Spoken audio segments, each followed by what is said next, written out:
Hey everybody, it is Thursday night, which means it's time for some shop talk. I am Josh Olive with Haven Comics. Stick around and we'll talk some shopping. It's a doozy this week.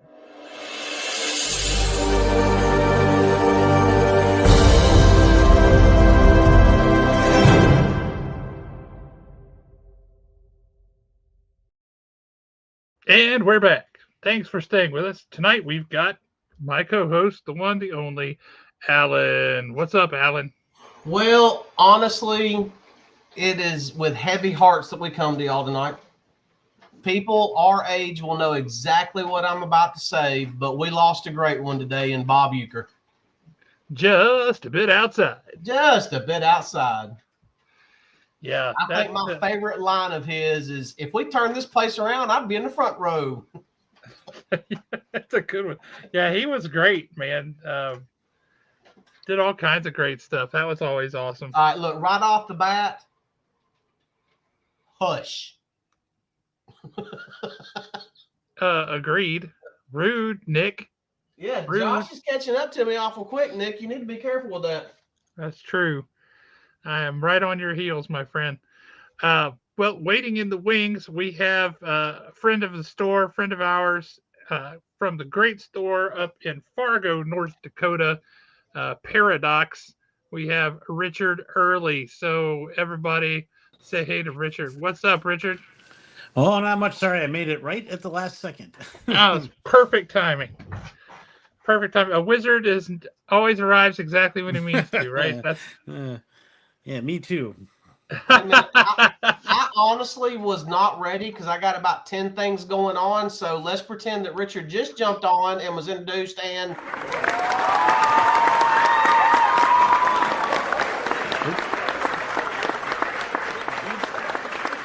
I had to give you some applause. Everybody deserves applause except for Josh. Yeah, I never get it. I don't know what's up with that, but boo! That's what I get. I like to say, great minds think alike, and so do ours. There you go. There you go. Hey, what's up? How you doing, Bill? Good to see you. What's up, Bill? And Tots. Look, we got Tots in the house on a Thursday night. That's awesome. He'll be running off in a minute to play Warhammer. I don't understand any of those words or why he would do that, but you know. So, for anybody who has been under a rock, it has been quite a week in the land of comic books. All kinds of things going on. And, well, we can start with the bad news or the really bad news or the maybe it'll turn out okay news. I don't know. We've got a lot of things. Pathfinder is a much different animal than Warhammer. I'm just going to say that's a whole different animal. Pathfinder, I can get behind. I've heard of Pathfinder, but I have no idea what it is. It's Dungeons and Dragons, like 3.75, maybe like a fourth edition by this point of their own. But yeah, it's just a different animal. Looks like Richard was experiencing technical difficulties, and he'll be right back with us, I'm sure. But while we're waiting on that, one of the two big elephants in the room this week for comics is the Neil Gaiman situation. Here's my thing on the Neil Gaiman situation.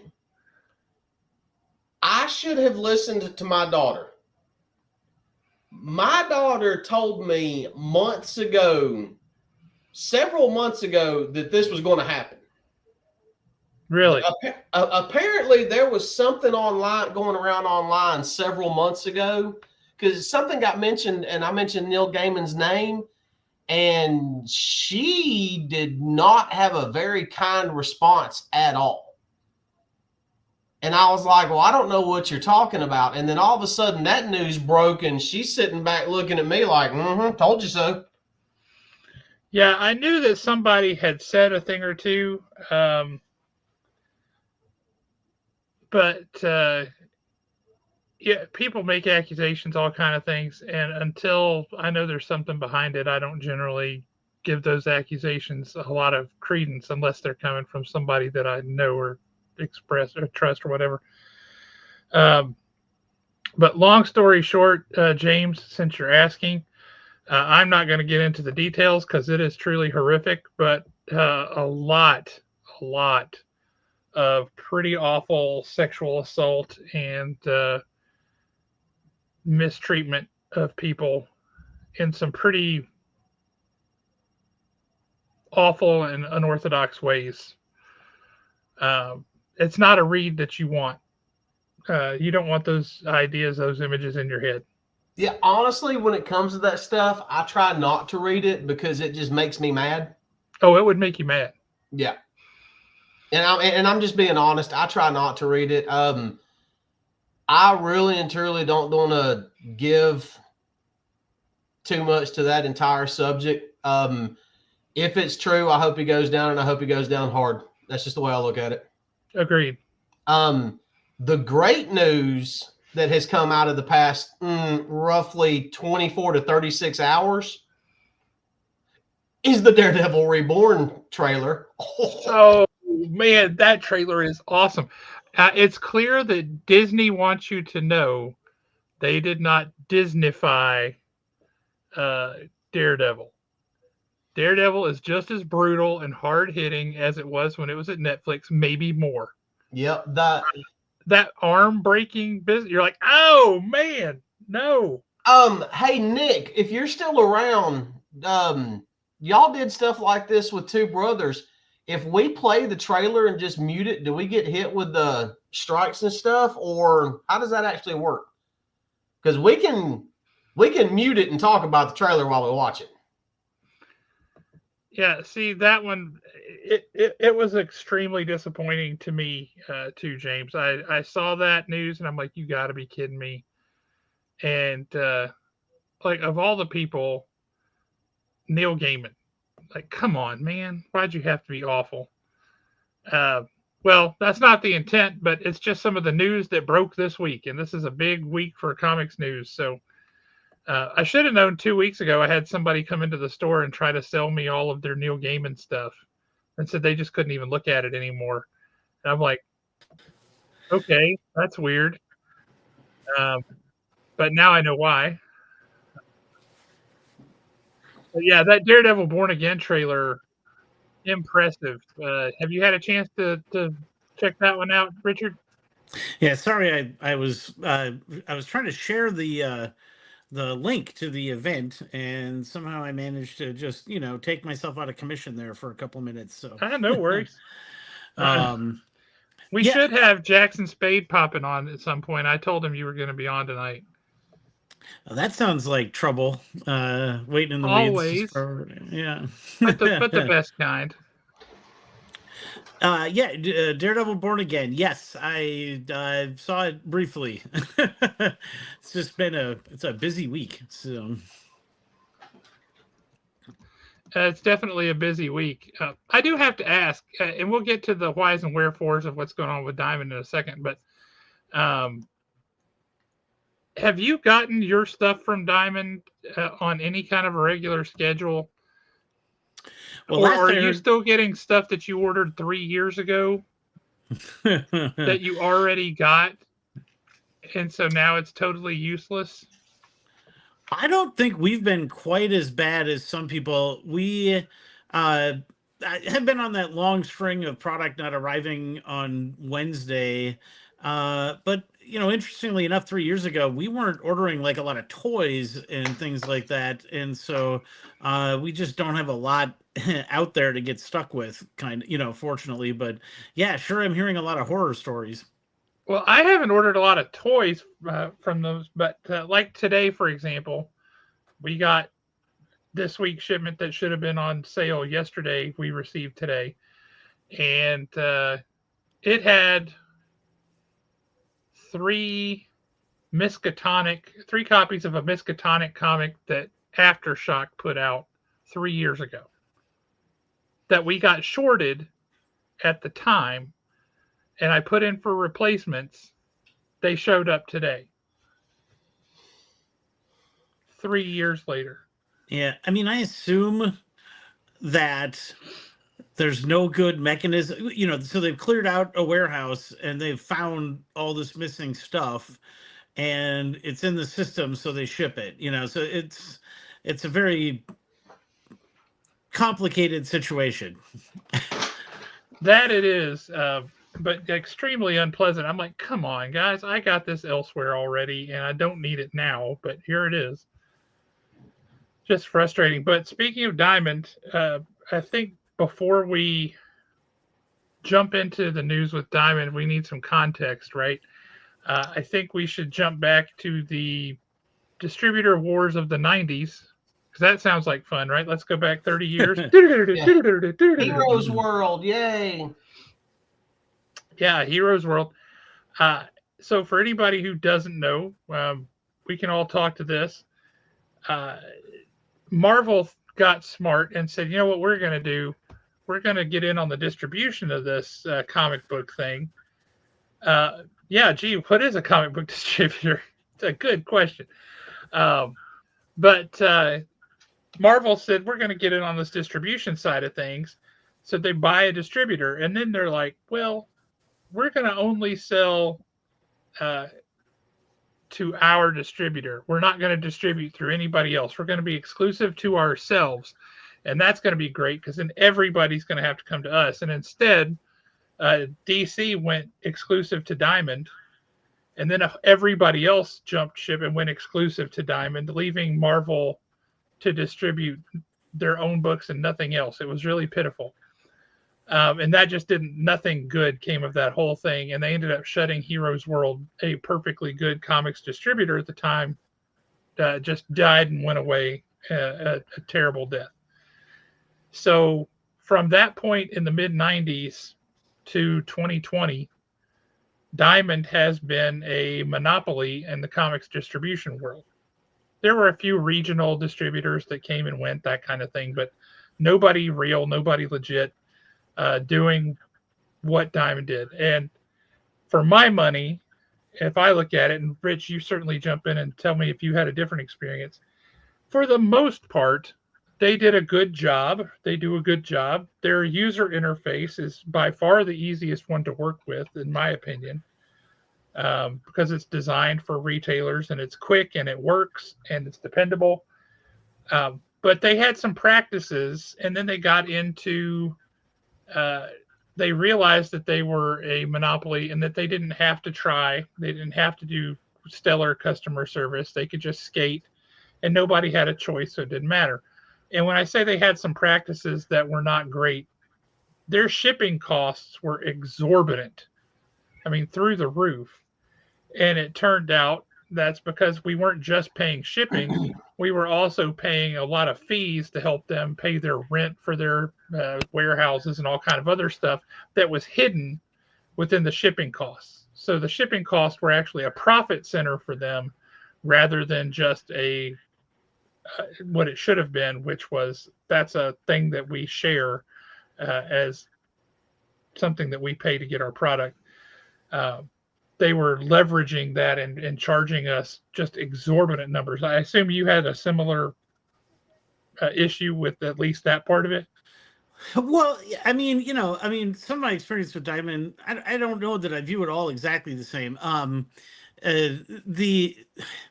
just, I want to talk positively about Diamond too, and I think you do too. And yeah, and we will. Right. I just think they fell victim to some things, some bad practices, and then they got lax when they didn't have to try. I think was part of it. I don't know. That I just don't know behind the curtain that well. So I guess I'm not sure. But I wonder how much of it was the real economics of comic distribution being absorbed by Diamond to make it work. We know that Diamond has a history of extending long periods of credits to some retailers out there. Yeah. We know they've done other things like that on publisher levels that I don't understand or know that much about, but they've also been able to and willing to distribute very small print runs of books for publishers that may not have existed otherwise too. So it could That's just be 100% true. Yeah. yeah. So I wonder. Yeah, I'm just a little hesitant to pin it as like greed or purely an evil practice. Uh, as much as I wonder if we just had some bad underpinnings as an industry that were there. There was economic reality maybe that just wasn't being lived up to, if that makes sense. Well, I think that was certainly a part of it, but for the shipping thing particularly bothers me because there was no transparency at all. Well, yeah, It was I mean, I very agree with that. cryptic. It was very, and people would bring it up for years and years and years, and they're like, "Well, gee, guys, we're offering you the best deal possible," and we're like, "We know that's not true because we mail the same boxes at the same weight at a fraction of the cost, and we don't get the bulk level discount that you get." So that's malarkey. I mean, we know that's patently false what you're telling us, and so that creates distrust, right? No, Um, sure, yep. and so you have issues like that. But then what you pointed out is absolutely true. We've heard from tons of retailers who have said, "Hey, I went through a bad time for whatever reason, and I needed, I was going to go out of business if I couldn't if I couldn't get new product, but I didn't have any money." And Diamond extended lines of credit and did other things for long periods of time and sometimes for huge sums of money to help these stores stay on their feet and keep going, which is huge, right? That helped the whole industry go. But Now, in the long run, how much do you think that hurt Diamond? well, that's up for debate. I don't know. I look at some of this and think, well, that couldn't be helpful because it certainly didn't help their bottom line. And yet, over time, is that an investment that paid off? In one case that we heard of, one guy that went through that, he now owns what, 10 stores Oh, wow. in the southeast, and he pays huge amounts of money um, for product through Diamond consistently. So that investment in that case paid off. Another one where he's talked about being in a similar boat was God. What's the guy's name from Mile High Comics? I don't remember his name, but he said he was in a similar boat where he he needed help and he got lines of credit through Diamond for huge sums of money that I would never take on, but he did.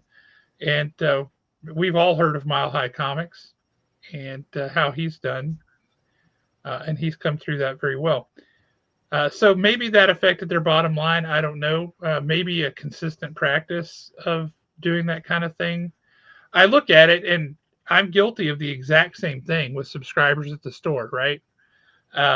People who don't come in and pick up their stuff. And so I put the next week's books in there, trusting that they're going to come in and get it. And then the next week's and the next, and sometimes they do, and sometimes they don't. I can tell you for a fact I've lost thousands of dollars to people who never picked up the things that they ordered.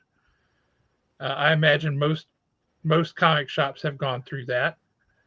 Do you guys have you dealt with that, Richard? Is that something that or are you guys pretty Well, like no, I hardcore? mean, yeah, we're fairly locked out now, but we've all, I mean, I think I was just thinking about that when you're talking about Diamond extending to stores. I was actually thinking about the same thing, that the entire model of our industry sort of exists on extending free credit, whether it's us to customers or Diamond to us or things like that. I wonder, and it all, if you read back further into the distributor wars when I was a little kid, so I don't, or not wars, but the birth of distribution models and the direct market and things like that, it does always seem like there's sort of a bro deal network that Mm-hmm. that came together to become what it was. And maybe we've just never gotten completely free of that, but I mean, maybe there's a level at which we'll actually be better off as an industry if we do get free of that. Maybe this reckoning has been, I don't know, 50 years in the making. I suspect so, but it's hard for me to lay blame at Diamond's feet for doing that when it's the exact same thing that I do. It's not a good business practice. It's it's not smart. But we've got customers with really full boxes, and Yeah. They've got, if you go the ICV2 article, I believe, which lists their unsecured creditors, I think also Yeah. lists their that some article lists how much money they were owed. There's a lot of money on the books that's owed to Diamond. I don't remember the number. And so the question is whether that's old debt or were they still extending credit, to shops even now. So I mean, look, like, you're I guess for me, when we had Diamond, it felt more secure. I felt safer. It felt like there were guardrails, mhm. and now the way things are, it doesn't feel like that. I'm pretty bullish on the comic market, but that unified, strong, single distribution point that everything worked for, you could through to organize free comic book day, things like that came to be through Diamond. I mean, it was good. I mean, perfect, no, but it was good. I will admit I probably order more diverse product now than I did then, Mhm. having learned, going to places like Comics Pro, learning about how to order from Simon and Schuster and Penguin Random House, and so on and so forth. But I don't, but I kind of liked it better, pre 2020. So Oh, with all my heart. I used to complain because Diamond was a monopoly and in many ways acted like it. Um, but the solution to that was healthy competition in my mind, right? That would be another distributor who offered the same products. But in 2020, when COVID shut everything down, and that included Diamond was shut down, and they weren't distributing comics, DC got their panties in a wad about it and said, "Nope, this is a breach of contract. You said you were going to distribute our stuff, and you haven't been sending it out." So DC broke off, and they went to Midtown Comics, and then they went to DCBS because they had enormous warehouse capability and the ability to fill orders. And they said, "How would you guys feel about doing this and distributing our comics?" And they were like, "Yeah, cool." I don't know how long it was. What, 10 months later, Midtown Comics went away. Their distribution, it didn't last very long, um, leaving Lunar, the other half of DCBS, as the only distribution for Diamond at the time, or for DC rather at the time. So that was a big 30% chunk of the comics market essentially that got yanked from exclusivity with Diamond and went somewhere else. Uh, and that had to hurt, right? And I think, and I've heard this anecdotally, I don't have proof of this. I have my own experience plus anecdotes that said Diamond didn't really change any of their practices or anything as a result of that. And you look at it, well, maybe they didn't need to. That COVID shut them down. They came back after COVID, just like we all have. So what do you need to change? I don't know. Maybe nothing. Um, but what I also heard is, and again, this is the anecdotal part for sure, is that they said, well, that's not going to work. DC will be back. They'll come back. It'll be fine. And that didn't happen. And DC stayed over at Lunar, and other publishers who did not have exclusive agreements with Diamond also went over there. And then they lost Marvel. Marvel went to Penguin Random House. And then a few other publishers went to Penguin Random House. So you got IDW is over there, and Dark Horse is over there. Soon, Boom Studios is going to be over there. Uh, and so instead of having one monopoly, we have three monopolies of places you have to go to get comics.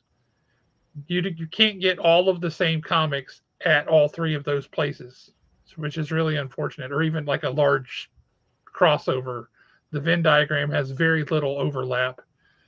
Some of the books you can get at Lunar, you can still get at Diamond. Quite a few of the books you can get at Penguin Random House, you can still get a Diamond, but they're all sub-distributed. So your discount is a fraction of what it would be if you went straight to the distributor. So it's not economically feasible to do that. So we have to do 3 times the work for the same amount of comics, and we don't make any more money for doing 3 times the work. So that's kind of painful too. Especially since they all have different systems, and God help me, that Penguin Random House ordering system is the clunkiest, most painful system. Yeah, you basically have 2 major problems as a comic book retailer. One is the time it takes to order, receive, check-in product from all the different distributors. But secondly, that the data is not common. So it's hard to have there are guys who've built point of sale systems, but it's hard to have a one size fits all data set from 3 different publishers to fit into one point of sale system to manage subscriptions. Of course, you could do that. That's the thing that's unique about us. You could have a point of sale system and check in inventory from anybody. That's not the issue. The issue is the subscription management tools that need to exist in order to make sure that Bob McBoberson, he wants every issue of Amazing Spider-Man. I need the tool that reminds me that Bob McBoberson gets every issue. That is critical to how I, get the orders for Bob, right? So those are our 2 major issues. You want me to give you a headache, Richard? Sure. The tool I use is Excel. Well, yeah. Honestly, back in the day before we had a computer, when I was running a store in the mid-90s, we just had 2 notebooks. We had the notebook of here's the stuff that's coming in, like new stuff that we went through and had a page in previews. And when it came out, we took it out of that notebook and put it in the other notebook, which was here are all the active titles that are going on right now. And we would have to flip page to page to page. How many people do we have? What box numbers do they have and all that? I could go back to that in a heartbeat because my store has no point of sale system. We are really, really old. People laugh at us when they see our store. That's correct. Thank you for airing our dirty laundry, Kaylisa. But yeah, we have a janky old school system. But you're right, we have to have something that lets us know who gets what. Now, I don't know if this would have been a factor or not, but do you think that on some level, with it being 3 instead of 2 distributors, that hurt Diamond also?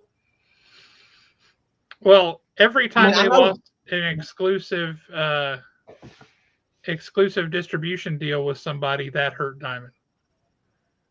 And when they lost DC, which was about 30% market share, and then they lost Marvel, that was a 40% market share. That's 70% of the market that they've lost exclusivity with. And in one case, in the case of DC, they lost distribution altogether. They don't even get to sub-distribute DC. Now, what about how much money they lost on opening that other warehouse that they ended up closing? I don't know how long they had the Plattsburgh warehouse. Do you?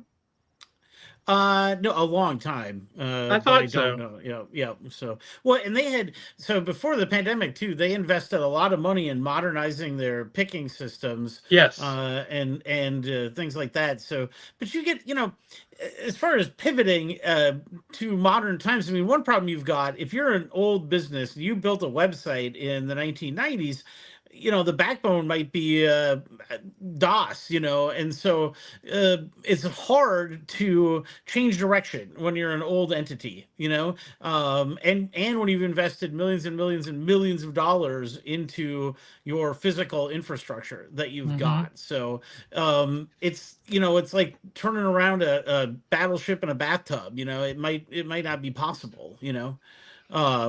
And I will say, and I have consistently said, Diamond's website, computer system, ordering system, all that stuff. It's not even close. By far the most superior of all of them. It is extremely user-friendly.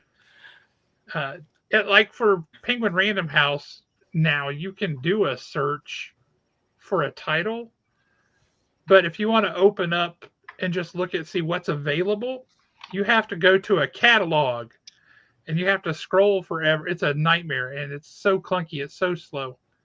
Uh, but yeah, Diamond's site is really well done, and their ordering system is very easy to use. Uh, but they lost a lot. Diamond carries a lot of other product too, and that's the thing that one of the things that makes it good, right? Centralized distribution for comics, huge publishers, small publishers, super tiny publishers.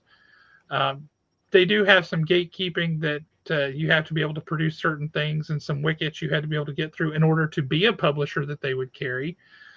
So that was good. There was some level of qualification to get in there. But they also carry toys, action figures, statues, uh, card games, board games. They carry a huge variety of things. They also own Alliance Gaming Distribution, which is just gaming products, Dungeons and Dragons, board games, all kind of things. And they own Diamond UK, which we haven't even talked about, which is a separate distributor entity, but it distributes to pretty much every store, every comic shop across the world that is not in the UK or Canada. Is that as you understand it too, Richard? In the What U.S. and Diamond UK Canada, does? yeah, yep. So So now, if something happens and Diamond folds completely, what happens to the gaming industry as far as shipping is concerned? I mean, Diamond. Look, Diamond as we know it is going to fold completely. Okay, but what probably? I mean, here this is the conclusion. I think this is what'll happen. So first of all, they filed Chapter 11 bankruptcy. They got a bunch of money backed by J.P. Morgan Chase. So in the short term, their bills now are going to be paid so they can continue to operate. So for one thing, I just really want to point out is the I don't know, freak out over sensationalism. We don't have an immediate problem. We do have something that over 12 to 24 months is going to be a major transformation of, this long-standing piece of the business. But as you pointed out, a lot of comic shops have already pivoted a lot of that business away from Diamond. mm-hmm. So this is not Diamond going under in 2017. This is Diamond filing Chapter 11 protection now. So right now, today, it's business as usual for all the employees and services at Diamond. One great example of that, Free Comic Book Day, is owned and operated by Diamond Comics, and we know that the 2025 Free Comic Book Day is going to happen as planned.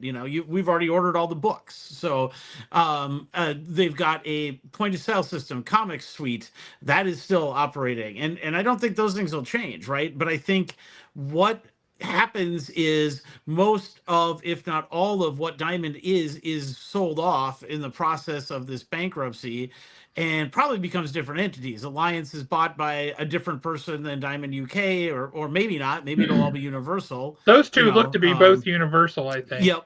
At least bids in on them.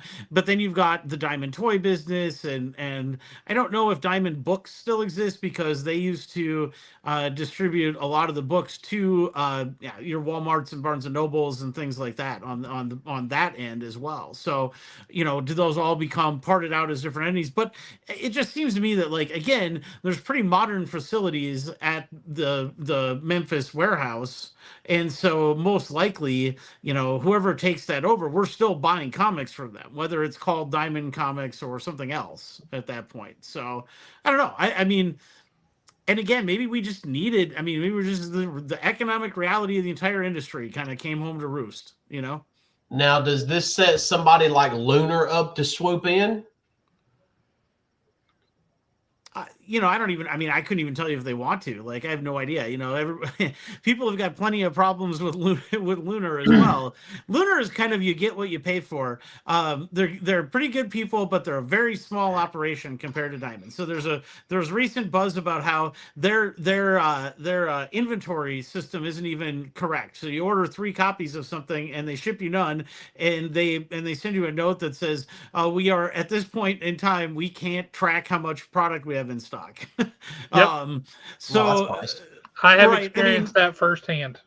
Yep. And so again, some of that, I mean, everything's got, or like PRH, the awesome interface for ordering that exists there, so everything comes, you get what you pay for everywhere. So Yeah, it's very strange. Imagining a world without Diamond is very difficult for me. And yeah. I want to be on the record. I want there to be a Diamond. I want Diamond to exist. I've always thought, just like Marvel needs a healthy DC and DC needs a healthy Marvel, I think Diamond needs to be healthy. And I think there need to be other healthy distribution channels. Uh, but some of the publishers are like, "Hey guys, we're going to help you guys out. We're here to help." And Vault did that today.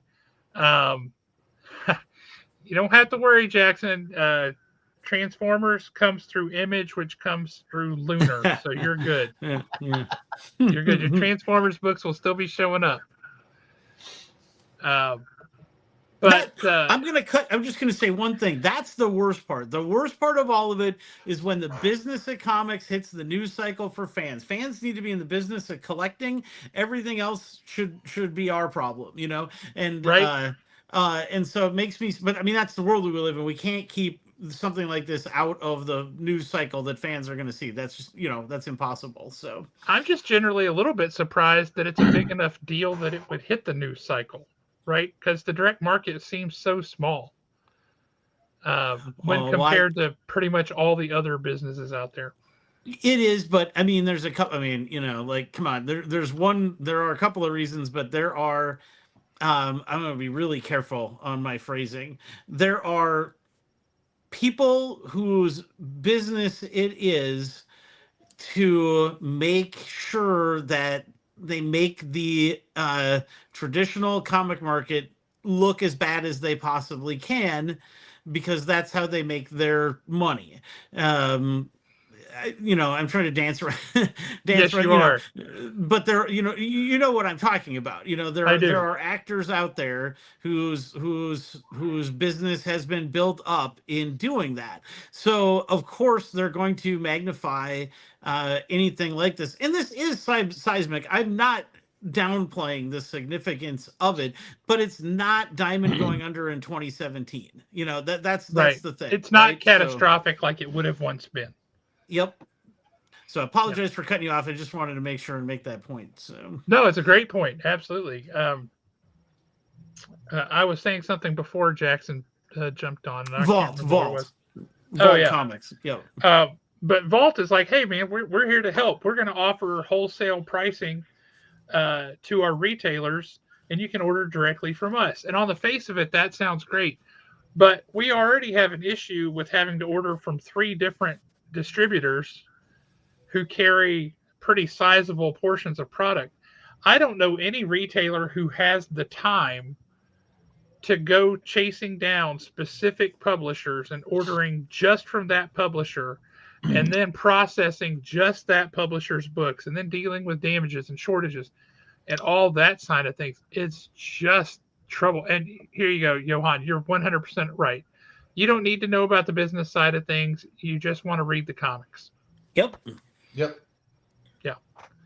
Um, and yes, the media wanting to make money by making people mad. That's exactly what happens. There are people who profit by, I broke the story of the horrible thing that's going on right now. Yes, that's exactly It's right. all about clicks and views. The more clicks and views they get, the more money they make. Maybe that's our problem. We don't get a whole lot of clicks and views. It's I didn't either. That's why I quit podcasting about 5-6 years ago. Did So you really? on Diamond's website, they've got up here where it says restructure, and you can click restructure Yep. on their website, and it's Diamond Comics restructuring information. And Yep. I was scanning down through it, and literally everything, just about everything on here says we'll continue business as usual. We'll continue business as usual. Well, that's part of what filing Chapter 11 means. Is it's a way for them to restructure their operations and their debt so that they can continue operations. That said, the amounts of money that they owe necessitates selling off assets to pay those amounts. For example, they owe Penguin Random House, i.e., Marvel, Dark Horse, IDW, and Penguin Random House for the stuff that they do. They owe them $9.2 million. That's their biggest. That's their single biggest creditor, but they owe them $9.2 million. You know what that says to me, that amount of money, and I don't have any perspective, so I don't know. I don't know. That's a big number to me. I don't know what it is relative to weekly. How many weeks of purchasing that represents for Diamond? Like, I have no idea, right? That's a great perspective because I don't know that either. It's a huge number to me, but it might be a drop in the bucket in reality. I don't know. I can't imagine it's a drop in the bucket. I can't imagine it's a drop in the bucket, but we don't know, is that 2 weeks, 4 weeks, 6 months, But that suggests to me, though, that even an entity like PRH and the people they represent recognizes Diamond needs to exist. I mean, Yep. this isn't something that that number was allowed to become that big. So kind of to our point earlier of how the industry probably is existing on maybe Diamond got extended the same credit that our customers do by us. I don't know. I don't know any of that. So once again, reading online, this person right here says that this is actually the second time that Diamond has filed for Chapter 11. I did not know that. Says the one before this caused all the problems they have now. When did they do it before? I guess I don't know. Year? Yeah, that's what I'm trying to figure out. Okay, well, here's 20 years ago. I don't remember that. I mean, we were in business, and I don't remember that. Yeah, they were sued by Brian Hibbs to create FOC. That was a thing around 2000, but I don't remember a bankruptcy. Can you imagine the guts it took to sue your biggest distributor or the only distributor, and all the publishers? I can't imagine that. I mean, good on him. It's been beneficial for all of us, I think, what came out of it. But good gracious, I wouldn't have been able to do that. I've met Brian a couple of times. He's something. I commented on his post a couple of days ago about Diamond, and I noticed this morning that of all people, Steve Jeppy liked my comment on Brian's post. So there you go. So yeah, well, there you go. But hey, remember who went bankrupt in the 1990s? Who's that? Marvel Comics. Yes, they did. Yeah, they did. I'm not predicting Diamond turns out like Marvel Comics, but I'm saying, this happens in business also. I think this is unlikely to come out good for Diamond. I think the pieces that make up Diamond will continue to exist and operate. Somebody wants, here's the thing about comics, and this is probably true about toys. A lot of people want to read comics. A lot of people want to sell comics. A lot of people want to make comics. So, that is not going to stop. I mean, I've had about enough of living in interesting times for one lifetime or whatever. True that. But this is going to, something's going to exist on the other side of this. So one of the things that's come up multiple times, and I agree with it, and it's a concern I have, is if you look forward into the future of the comics market, right? One of the things that Diamond made possible was the rise of a Boom Studios, the rise of Titan, the rise of AWA, whomever, right? You pick a publisher, somebody started somewhere, and then they became something bigger. Look at Mad Cave, for example. Mad Cave started with Battle Cats. Weird book, little book, Battle Cats, and then look at where they are now. They were able to do that because of the centralized distribution capability that Diamond provided, and the fact that Diamond would take small publishers and give them a chance. For the industry to continue to grow and evolve, it needs other small publishers to be able to come in and incubate like these guys did. And that means somebody has to give them the chance and give them that distribution, because otherwise you just get these fractured little silos of people on Kickstarter who never reach a broader audience. They only reach the people that they reach in their little tiny fan groups. And so you don't get the broader audience of people reading. So, what happens long term to the future of comics if we don't have somebody who is positioned to give those small publishers that kind of opportunity to reach masses and cross sections of people? Well, put Case in yourself in point, the Mark Spears, right? With yeah. his Yep. Monsters comic and all that. He's published by Keenspot. It's in Diamond catalog, and a lot of people, one of the reasons his books are going for so much money right now is because a lot of people don't even flip that far back in the catalog. So then when it caught fire, they're like, and Keenspot is like, well, this is awesome. But it caught fire, and now it's this publisher that people have heard of, Keenspot now. That's going to open up opportunities for them because they had a hit out of the gate with this. If they don't have a Diamond, that never happens. Let's shout out to Ghost Machine right now for they're not exactly a bunch of unknowns, but to the point of, can a company come to birth under the current circumstances? I wonder how much strain they might be under during this, because and then the second part, and this goes to like Keenspot, is so the key is we exist in I'm gonna steal this from Jen King, so I apologize. But she did this Love video Jen King at Space Cadet Collection in Houston, Texas. Yep. She did a video during the pandemic, during the Diamond shutdown, and it was almost to this exact same topic. And she illustrated, I'm sure you can find her video somewhere, the fact we have a network, we have a chain. It starts with on this end, it starts, a customer walks in the door, buys a comic book, the money goes in my till. The money in my till goes to the distributor. The money from the distributor goes to the publisher, and the money from the publisher goes to the creators. Printer is in there somewhere, I forgot them. But that is how the money flows. So if at any point the money gets broken, so in 2020 what got broken is that no one could come in the door, so the flow couldn't start there. But what you're scared now is that you've got this middle entity that is not getting the money, so we're getting the money to the middle entity, and the middle entity is not getting it on, right? But it's always the same issue, is that artist getting paid, is the inker getting paid, is the money ending up there that is owed. So yeah, that's a great point. That chain is very fragile. If any part of it breaks, the whole system has an issue. Yep. So it used to flow to one place, and now it flows. Now it's a big mess. It is a big mess.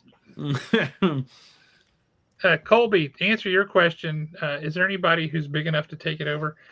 Yeah, it's a good question. I don't know. There's a small distributor called Universal that's in Canada, I believe.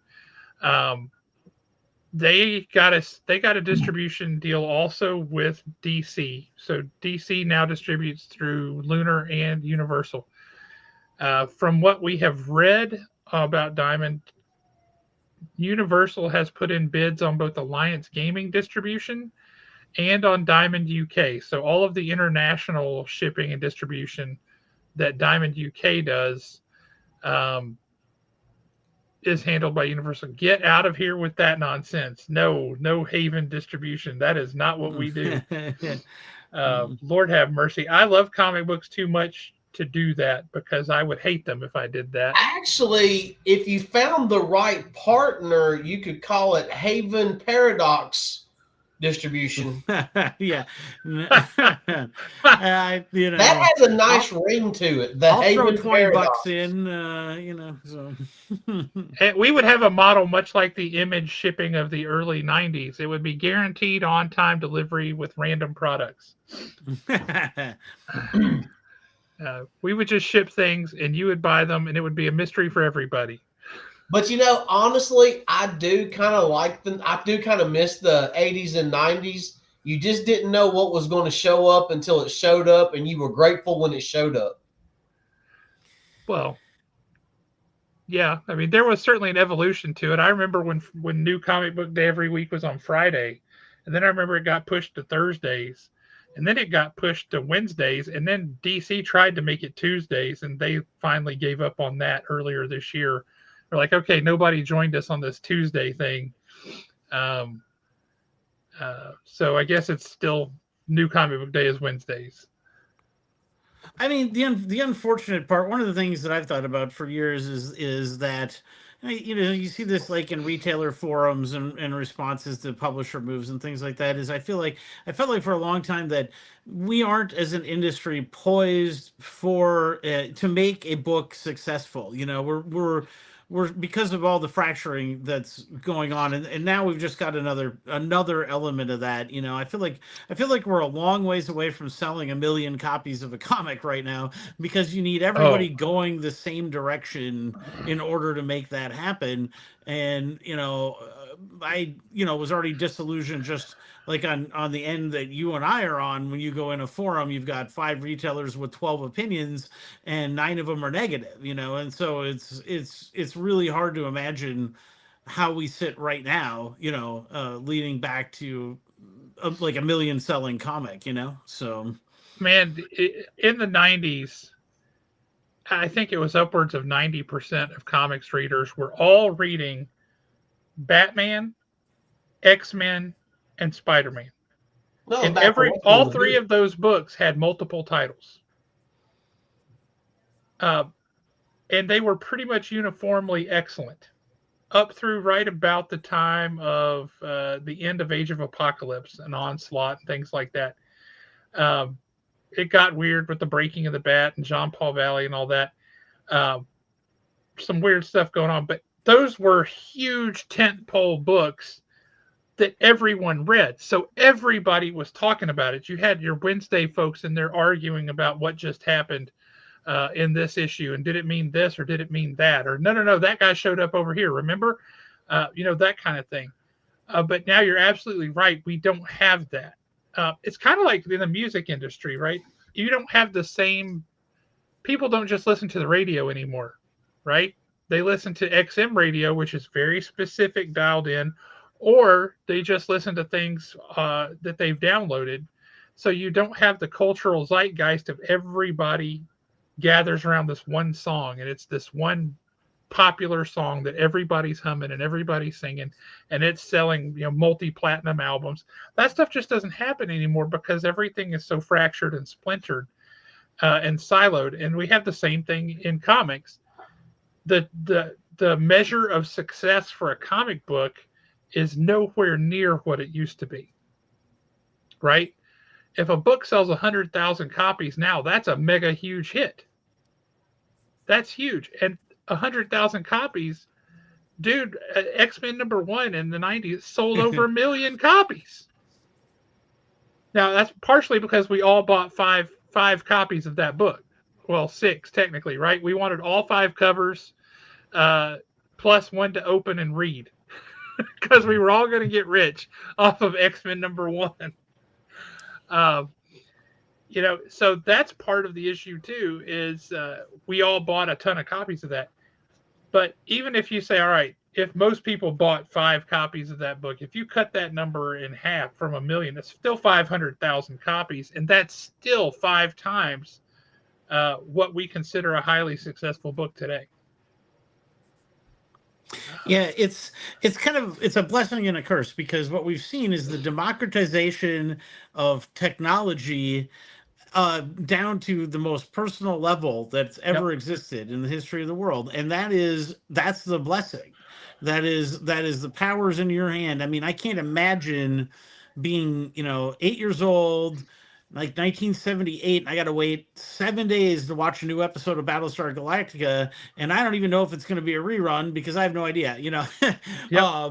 And now I can pick up my phone and watch anything I want and get access anything I want. So that's the blessing. The curse part is how does an industry like the comic book industry uh, find its footing and break through the noise? I mean, and that's why, you see all these stories about this publisher did this awful thing that I hate that they did to this character. Yeah, you know why?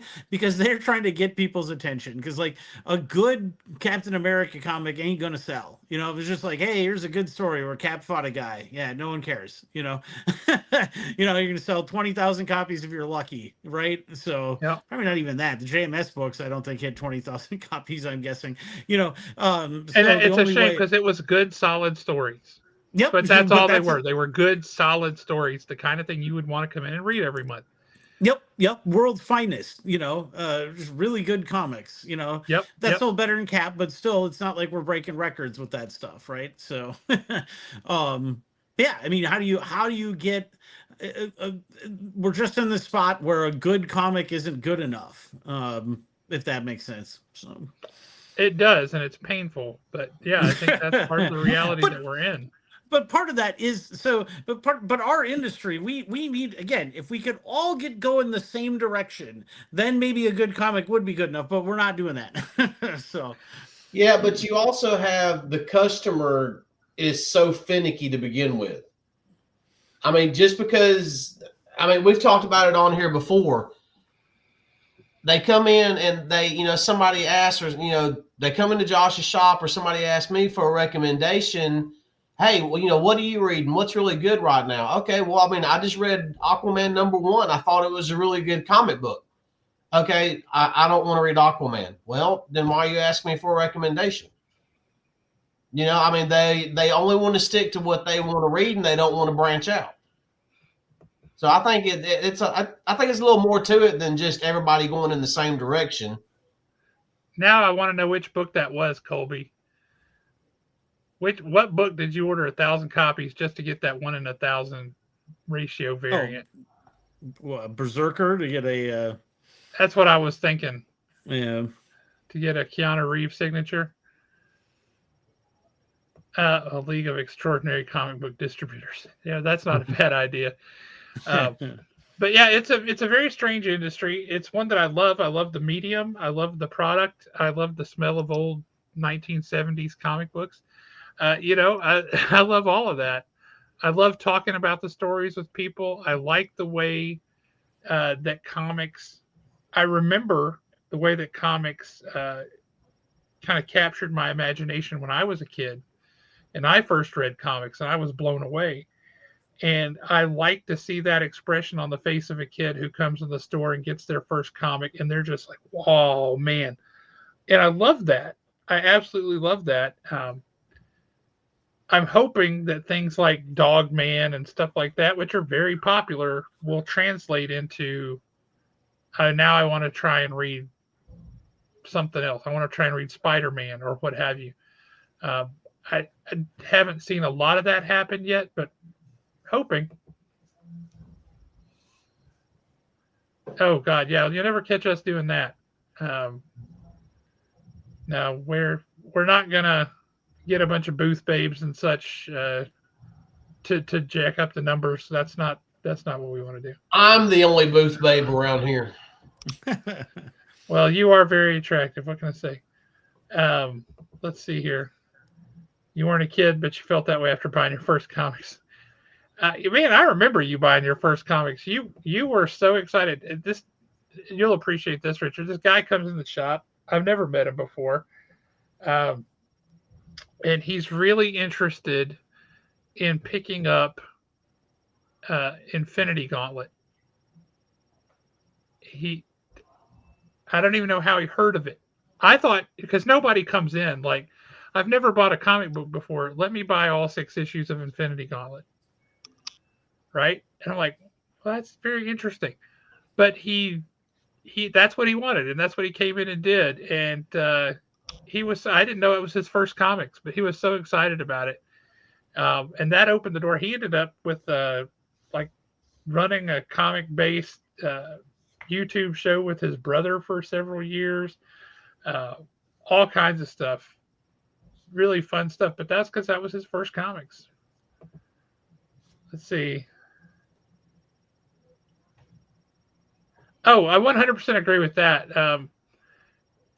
But I Making do comics agree with that are that. not young kid friendly is tough. And like one of the ones that really perturbs me is I have a hard time when a kid comes in and he really likes Spider Man, and I can give him Spider Man that's aimed at really, really little kids, or I can give him Spider Man that's aimed at adults. There's not a lot of Spider Man that's age appropriate for like an 8, 9, 10-year old up through 15 or 16. That's hard to find. Um, and that's wrong. That drives me nuts. Well, I mean, it would be different if Spider-Man was actually good. I mean, Well, that's yes. yeah. I mean, part of it is also that back to Daniel Major's point. Yes, some of it is our fault, but a lot of it's also their fault for not giving us quality stories. I mean, a quality story is easier to sell than take Red Zone for example. I Yeah. mean, we recommended Red Zone to. I mean, how many times have you had to order copies of that over the past couple of years? For the past It, year and a half when it came out, like I've had to reorder that probably 9 or 10 times. I mean, it's a good, solid story. Did you ever read that one, Richard, from Uh, AWA? I no, I know the book. I didn't, but we have similar experiences with like one of my guys can sell. I mean, I just saw him today. More copies of Damn Them All graphic novels getting unpacked. Yeah, I can't sell that one to save my life. But if you haven't read Red Zone, I strongly encourage it. I think you would get a kick out of it.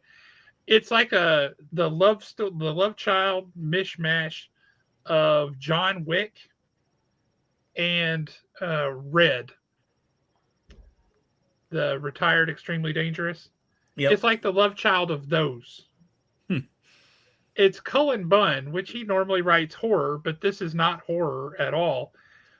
It's a blast and a half. It's a lot of fun, and anybody who likes either of those kind of things will gravitate toward that book. The minute you put it in their hands and let them flip through it, because Mike Diodato Jr. I think is the one who did the art. It's beautiful, um, and the story is just a lot of fun. And I need to reorder that again now that you've reminded me of it. But that has sold very, very well. Um, oh yeah, we're loving the Cruel Kingdom and Epitaphs from the Abyss and Cruel Universe. I'm enjoying all of those. Have you been reading those at all? You you don't even want to talk to me about what I'm reading right now. We moved the shop this year, and so my reading is very derailed at the moment. So Well, that's fair because you guys moved. I we moved from our old location to our new location, which was about 100 feet away, so it wasn't far. Um, in 2018, and I remember how painful that was. Although, man, we had over 30 of our customers came out and helped us with that move, and we knocked it out, and that was amazing. That was fantastic. God bless every one of them. Yeah, and Tom Price has got a solid point too about editors. Oh, yeah, that's absolutely correct. Yeah. I will say that's one issue that we have too, and I don't know if you guys see the same thing, but first comic book I ever read in my life was X-Men 133, Wolverine Alone Against the Hellfire Club.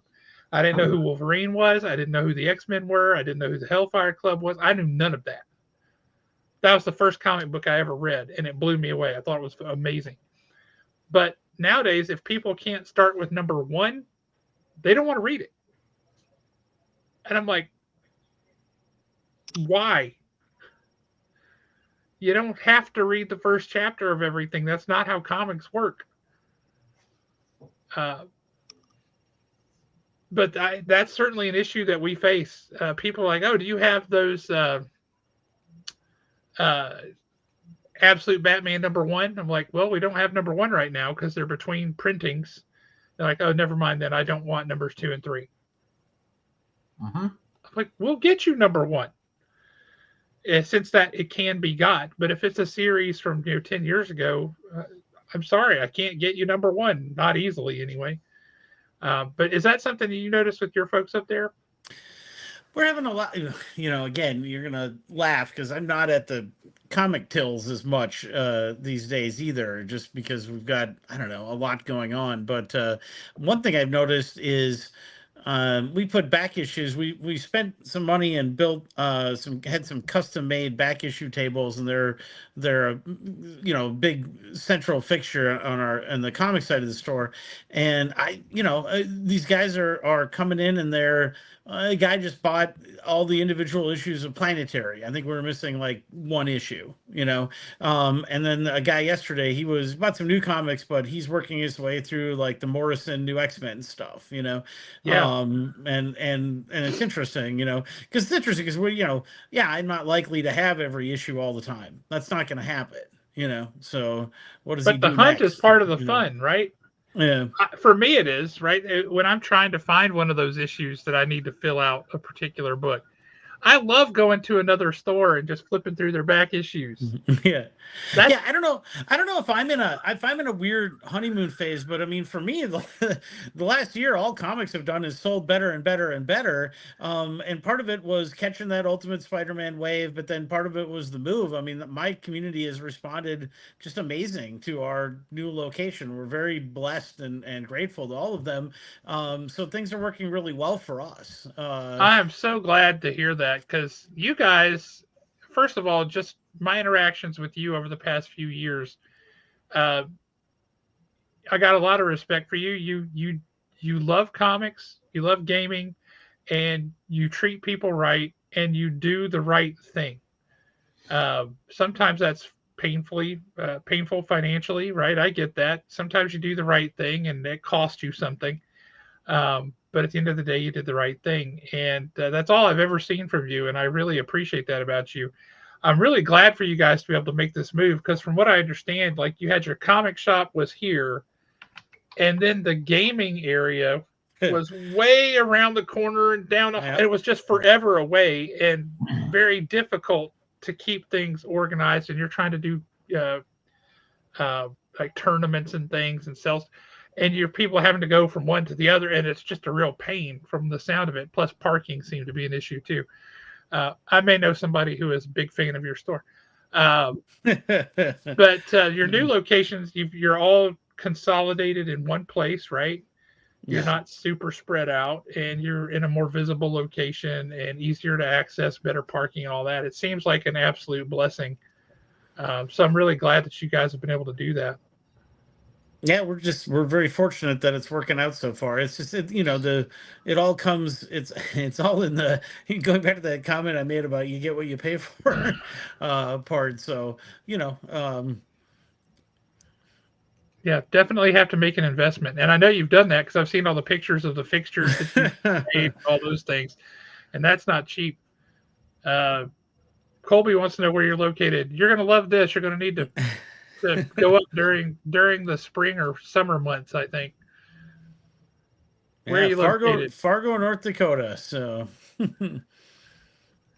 Yeah, he's up there. Colby's got a shop here in Tennessee, not too far north of us. Um, what's interesting about Fargo is in a 4-hour radius of where I'm sitting right now, there are 6 million people.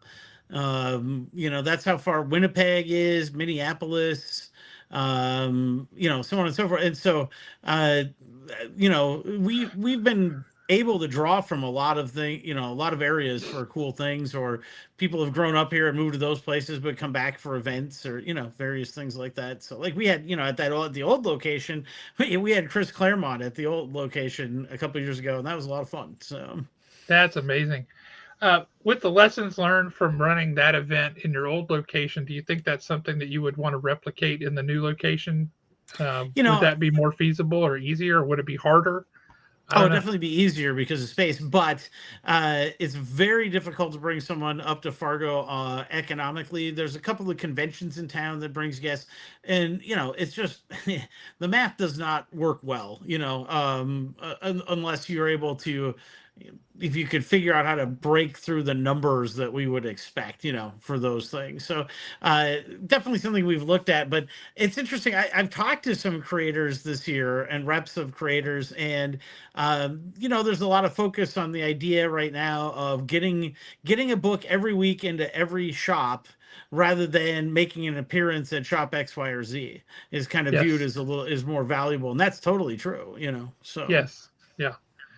Well, next time you head up to Wyoming, Colby, just make a little swing north and go through North Dakota. Stop by and visit Richard. It's be well worth your time.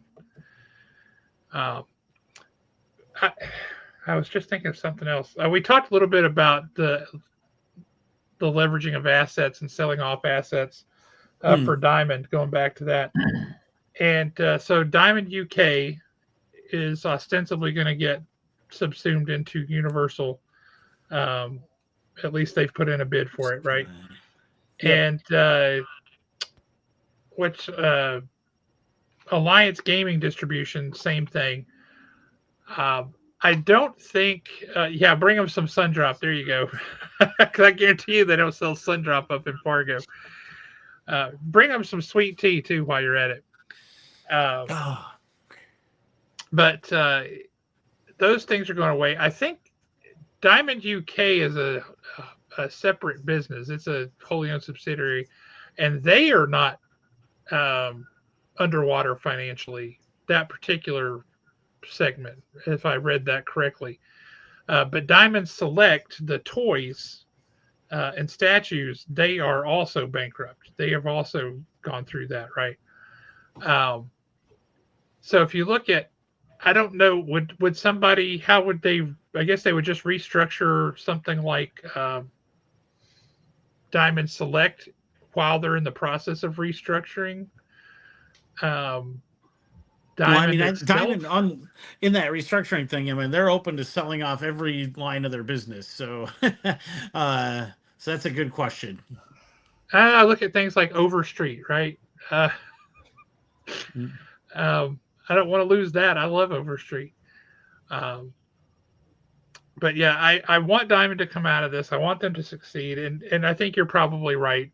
Whether they're still called Diamond or not is up for debate. And a large swaths of the company we already know will not be. Uh, it's Chapter 11, Daniel. They filed Chapter 11, so they're restructuring. Um, and to the point that Richard made earlier, and he was 100% right. Marvel declared bankruptcy in what, 96, 97, somewhere in there. Right in there. Yep. I think it was, yeah, somewhere in that time frame. So 11, 12 years later, let's see, they sold in 2004, I think, to Disney, or was it? No, that was Pixar. Marvel sold shortly after that, but right after that was when the Iron Man movie came out and changed everything. Right, changed their course for decades. Could you imagine what would have happened to Marvel if Michael Jackson actually bought it back in the 90s like he wanted to? No. Short answer, no. Spider-Man couldn't be any worse today. I have a problem there, but at your further point that you made, Richard, about being bullish on the comics market, I am too. And I think it really all kick-started with, at least for us, and it kind of brought this excitement, a new wave of energy started there, was with Skybound and the Void Rivals Energon universe, right? Yep. People suddenly got real excited about Transformers. They went from ho-hum, who cares about Transformers at IDW, nobody, to, oh my God, Transformers. And the excitement generated from there. And then Ultimate Spider-Man came out, and everybody just had to have it. And now we've got Absolute Batman and Absolute Superman, and people are losing their minds, have to have them. So we've got what 4 or 5 titles out with GI Joe, Transformers. A little bit less excitement about Void Rivals itself, but that's still a pretty good selling book for us. I need to step away for just a second. Yeah. And Ultimate Spider-Man, and then the Absolute books. That's what 5 titles that have gangbuster sales. And we didn't have one title that was selling like that previous to the Void Rivals coming on the scene. Actually, another thing I was thinking about, do you remember the discourse in retailer groups in, let's say, in November and December of 2023? Do you know what everybody was saying? They were, the end had come. There was nowhere to go. We were all doomed. Not one word of that in a retailer group today. Nobody, every voice is quiet on that front. So you are absolutely correct. Yes. I will say comic book retailers on the whole, based on what I have read in the various forums and such over the past umpteen years, on the whole, a little bit of a doom and gloom lot. Always looking for how are things going to go terribly wrong next. Yeah, has there ever been an industry that's more almost like tried to doom scroll its own demise into existence, on a daily basis? So yeah, it certainly happens. It's out there, and yeah, you see it, but you're right. You don't see it on anybody anymore. Nobody's saying there's no good titles, there's no good books, there's no books. People are just buying lots of copies. You don't see that at all. Another thing that was said all the time was, "Oh, the only people who come in and buy are speculators," and you don't read that anymore either. I mean, people want to read Ultimate Spider-Man, they want to read Absolute Batman. That's why they're there. So, I appreciate a good Jonathan Hickman story, and I want to say that first and foremost. That said. And while I am very much enjoying Ultimate Spider-Man, it needs to pick up the pace. We're 12 issues in, and the last time anything really like fun happened was issue 2 or 3 was fun. But the last time anything like exciting happened, it's been a minute. I'm going to need some action here pretty soon. I'm enjoying the back and forth with MJ and Gwen, and I love the buddy cop duo that is Uncle Ben and J. Jonah Jameson. That's just hysterical. And I love the two of them and the way they play off of people. But Spider-Man needs to get busy being Spider-Man. He is dragging his heels something fierce. Do you have that same reaction, or what's your take on it? I agree. I mean, that's fair. There's only been a couple. That's a book I'm actually current on, so there have only been a couple issues that have bored me. But I don't think you're wrong. That fun fight in issue number 2. We just haven't had a good Spider-Man fight like that. So at all. And this is the thing that drives me nuts about Hickman. He's really good at the long game story, right? He's plotting stuff now that's going to affect things way downstream and all that kind of stuff. But you have to give me something in between. Mm-hmm. It can't just be the continuous drawing out the same notes, slowly building. You need to have crescendos, and you need to have. They can't all be whole notes. You need quarter notes and eighth notes. You need to move things over and let some things happen to get where you're going. And I need for something to start happening, because I'm getting to the point where I need some movement. And it would be nice to see him crack some jokes. And he met the oh God, who was that? Who was the guy he had to fight with? Because that was hysterical. Oh, way back at the beginning, yeah. Yeah, in issue number 2. Shocker. The Shocker, yeah. Yeah, that whole business where he fell for the same lie from the guy twice was like, oh my God, that was just fantastic. But you got a whole lot of other people in that rogues gallery, and I realize it's the Ultimate Universe and all that, but let's see some of those other people. Let's get some things moving. Um, That's what other books are you current on? Because I I know was going to say, I totally sympathize with being like just overwhelmed by the move and all those things that you guys have had going on. I absolutely get that. I mean, I've really just pared down to a pretty basic diet. You know, I read X-Men and Uncanny X-Men. I read a few Ghost Machine titles, some Absolute books, some Ultimate books. I'm a JSA guy, so I read anything JSA always. You know, but that, I mean, that's my main diet right now. So I'm really not getting a lot of uh, outside of the mainstream stuff. You know, a book that the store really likes is Sacrificers. People, you know, I know my guys are just a huge fan of that book. So See, I just couldn't get into Sacrificers. I don't know why. What about since they like Sacrificers? What about Hunger in the Dusk or Hunger in yeah, Dusk? I really enjoyed the first arc of that, and I bowed So out just good. from keeping up. But I think that that book seems really good to me. So The Hunger in the Dusk is extremely good. One I will say, the second issue just came out. I can't say it's a big seller for us or anything, but it absolutely hooked me. It's not the book I thought it was going to be. It's from Ablaze, and it's called A Parliament of Rooks. hmm. And I thought it was going to be horror, just like straight up horror. It is not. It is a gothic romance with horror elements in it, but it reads like, what if Edgar Allan Poe wrote comics instead of poetry? The Okay. language, the imagery, all of it is absolutely combinations of the fall of the House of Usher and quote the Raven Nevermore and the Monkey's Fist, and it just reads and feels like Edgar Allan Poe in the coolest possible way. The art is almost entirely like gray wash, and you only ever get bits of red and the occasional like bright yellow. It's beautiful.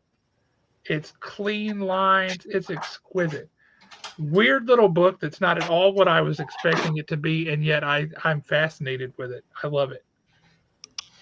Uh, Yeah, I've got nothing like that right now. I just don't have an it book for me, you know, just to keep up, you know, for the moment. So See, as so strange as it sounds, my it book that I've got to keep up with at the moment is actually the new Flash Gordon. I've heard nothing but good things about like Johnny Quest and all those books. So Space Ghost is one of his other big ones that he's on right now too. Yep. Um, what was I going to ask you? Oh, of the absolute titles, are you which one? How? Okay, there's three of them. You can rank them. How would you rank them for you Superman's my personally? least favorite right now. I just don't care. I kind of want to and don't. So I mean, for me, it's just Batman by a mile. And I like Wonder Woman. I think it's cool. I'm one issue behind on Wonder Woman. So See, I really like. I was. I'll be 100% honest with you. I was a bit of a negative Nelly when it came to Absolute Batman, based on the preview stuff that I saw. I was like, that looks ridiculous, and not in a good way. This business where this symbol on his chest turns into an axe and his ears he takes them off and throws. That's so stupid. Come on. And then I read it and I immediately had to eat my words because it was absolutely stupid, but in the best possible way, in the way that Mhm. works in comic books and makes people go, what else is possible? What else can you do? This is great. See, I think it's brilliant. But I think Absolute Superman is better. I think that's a phenomenal book. And Absolute Wonder Woman, I'm just scratching my head because it doesn't feel all that different to me. It just doesn't have the same like this has I've got to really reevaluate things with her. It just doesn't. She doesn't feel as different as I want her to.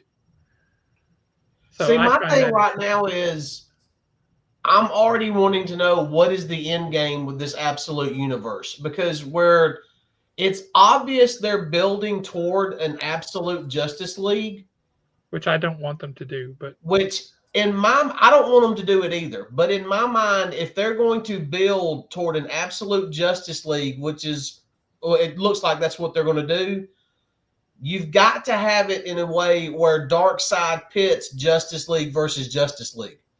Absolute Justice versus Justice Unlimited. There's got to be an end game somewhere with this. Yeah, but I mean, I think we don't want to. I mean, it's kind of like when Kirkman talked about what he wanted to do with the Energon universe. You know, we just don't. We don't need to rush to that. You know. Well, I don't want him to go there at all. Yeah, I would like agree these with that. individual Yeah. stories and going where they're going. But when they look at expanding to the books that they're bringing out in March, right? Yep. Martian Manhunter, Flash, and Green Lantern. It feels like they're building to that. So I think that's where Alan is saying. Yeah, because to me, I don't see a reason for absolute Martian Manhunter at all. Not in this universe. And yes, Colby, yes, that Aquaman #1 was good.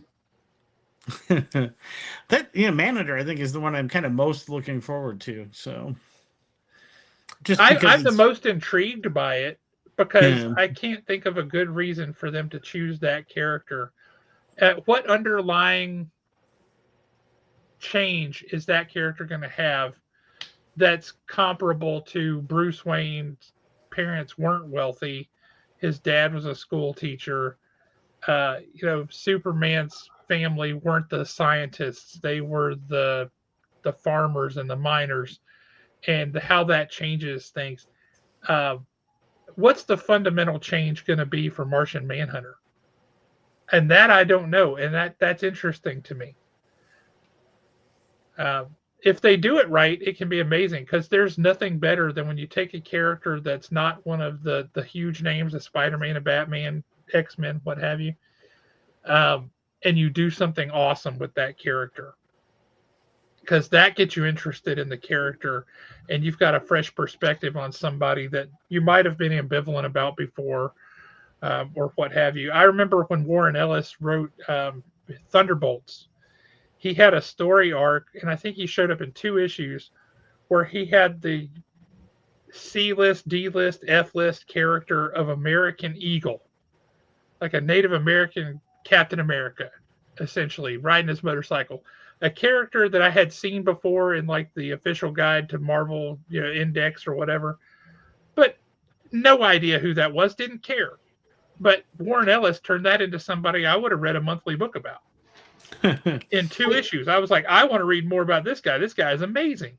I want to see. We never got those 2 issues, or we never got that. But I think you have that opportunity with Martian Manhunter. Now that's a good idea, Mike. If Manhunter's the alien that crashed in Roswell in 1959, I like it. I mean, as bizarre as it could really and truly get, I would like to see an absolute John Constantine. What would be the underlying change about him? As weird as it sounds, I would make John Constantine DC's version of Father Matthew. Okay. I thought you were going to say make him American so Keanu Reeves could play him in a movie. No, if that happened. With me, like John Constantine would have to be radically different. And how do you take a character like that and make him radically different? You make him a priest, and you make him someone that's very good and very wholesome. I mean, and that was the thing. When you read Absolute Batman #1, you realized, oh yeah, Scott Snyder already did, because I thought, he's already got his definitive Batman run, and then I read this and I think, I'm sorry, I was wrong. This is going to be the second time in 15 years that the best Batman story is told. The most defining Batman story is told by Scott Snyder. So yeah. Do you guys have a lot of excitement brewing for Hush? The Hush Not yet, story? and it's weird because I don't know. I was worried about that, but we'll see. So, it's Hush 2. It should be exciting, but boy, I don't feel it so far. So, Same here. Like on paper, it should be really exciting. You got Jeff Loeb and Jim Lee coming back. Uh, yep, okay, great. It's yep. been a minute since Hush came out. I couldn't tell you what the lack of energy. Well, sure, because the energy is all over in the absolute universe is why, Yep, and yep. uh I mean that's probably the problem. At the same time, yeah, I mean, give me Hush 2. Let's, if almost anything, it's like, let's get through it. We'll have decent sales numbers, but then we'll have the second graphic novel on the shelf. I mean, that maybe is just what needs to happen, or maybe it will ramp up. It's still a ways out, right? So So we're 3 issues into Skybound's GI Joe yeah, Energon universe book I that now. was when you said, "Come on," I was like, I want to know what you think of GI Joe. So I have really enjoyed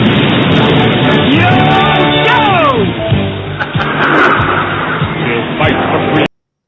Yeah, I have enjoyed it. And I will say I think that Kirkman made a brilliant move because he made it possible for me to enjoy it. And when I say that, it's because I still have my legacy GI Joe with Larry Hama, so I get to have my cake, and then I get a different flavor of cake, and but it's still cake, and I still get to eat it, and it's flavors that I mostly expect, but there's definitely some different stuff going on in there. Like, is that nutmeg? I don't know.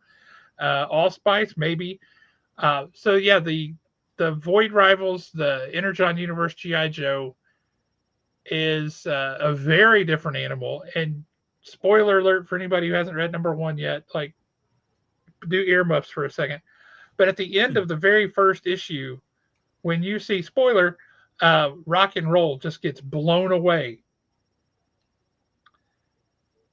Right from the jump, uh, this is not the GI Joe you grew up with, right? It's kind of like in the Firefly movie when Wash gets killed. After that, anybody can die. And he puts them in a situation that you feel pretty certain they're going to die, Mm-hmm. right?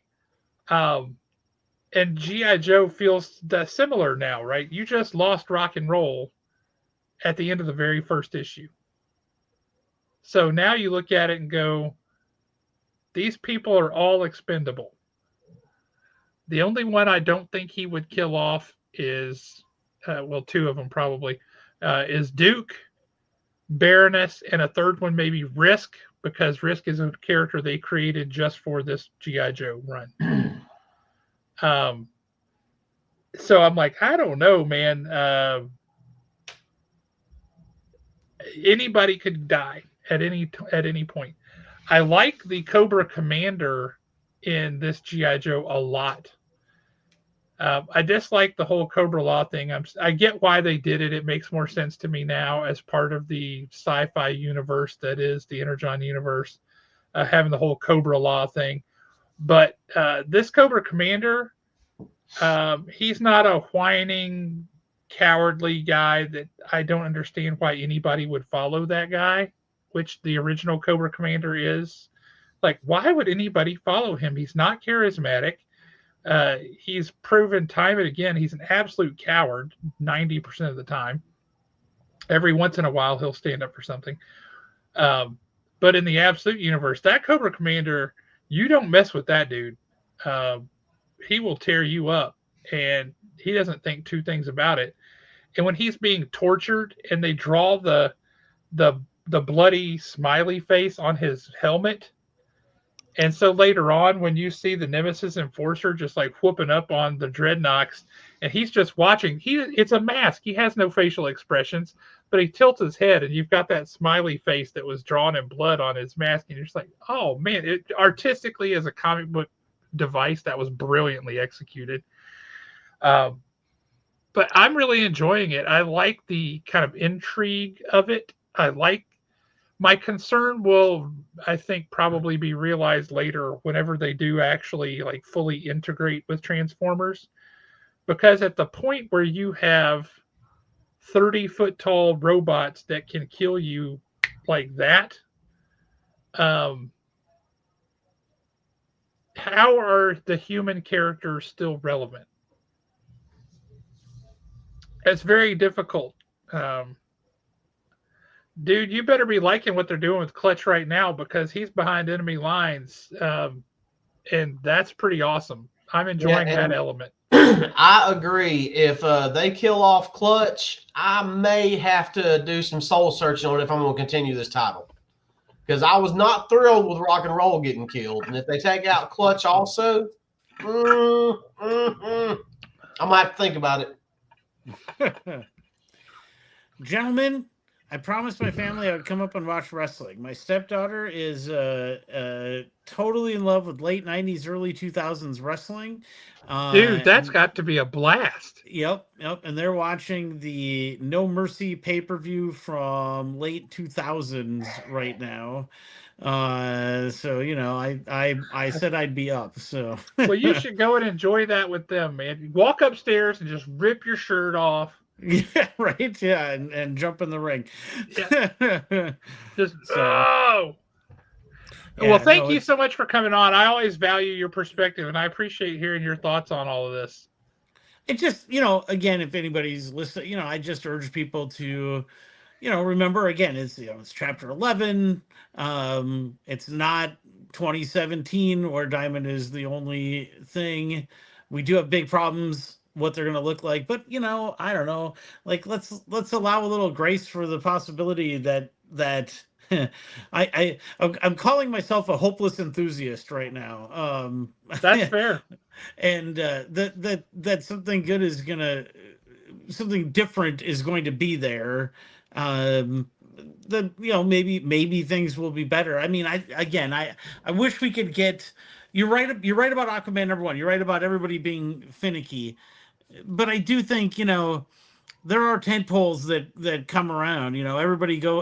Went to see Top Gun Maverick. Everybody went to see Spider-Man No Way. That big thing still happens, but you really got to be.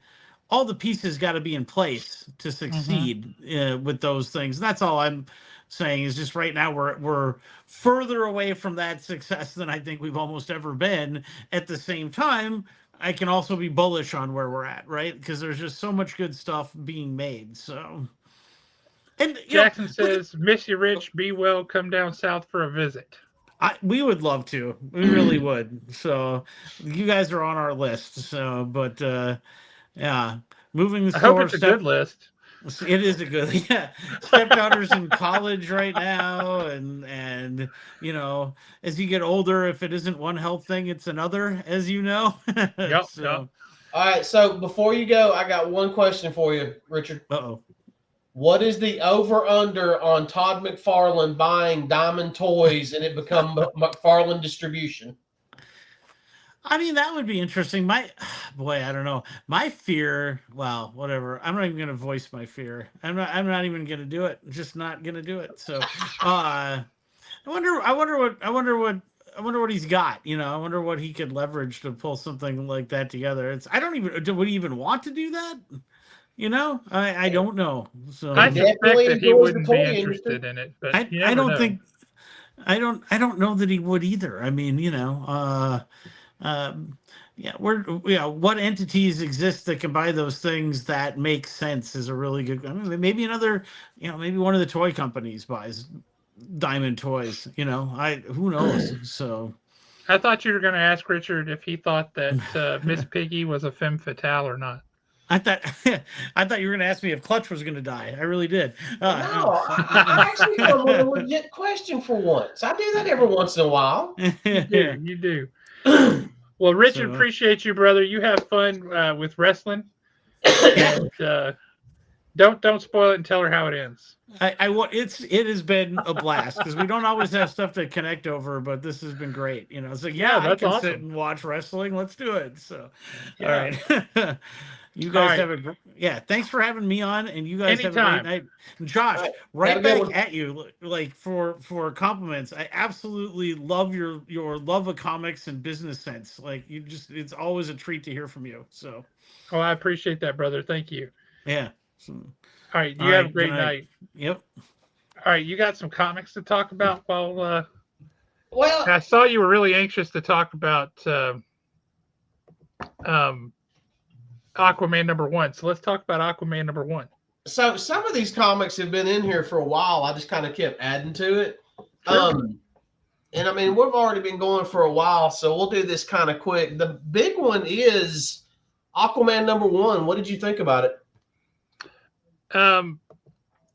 I thought two things. One, I thought it was surprisingly good. I couldn't tell you the last time I read an Aquaman story and I really dug it. The second thing, Good art. the artwork is very good. My only beef with the art is that he's constantly underwater or coming out of the water and he never looks like he's wet. That image you just showed, he is dry as a bone. Well, maybe that's part of his power. Maybe it is. Maybe it is. Now, see, did you? I don't think I have it in here. Going back, and we never got to talk about it, but did you read the Wonder Woman special? That come out, just the one shot that come out a couple of weeks ago about Lois Lane as Wonder Woman, where you get you actually get the backstory of Do you mean what happened. Superwoman? No, I'm sorry, Superwoman. Thank Sorry, you. not Wonder Woman. Yes. Okay. Now here comes the spoiler. It's been out for a couple of weeks. If you hadn't read it by now, it's your fault. It was a really good issue, but it does address in there that they know the powers are temporary. They know there's some type of time limit with them. So now that comes to, and that's what I thought about when I read Aquaman #1. He has Mara's power. Is it temporary? You know, I hope not, because I like that power for Aquaman better than his regular power. Yeah, and then the whole thing about Zod is obviously trying to figure out where his power went. Yep. If he figures out how to take his power back, or they figure out how to reverse it, what do you actually do with Mara now? Because I mean, she's still the queen, but what do you do with her? I mean, is she just like taking the baby and running every time there's a fight? I mean, how do we deal with it now?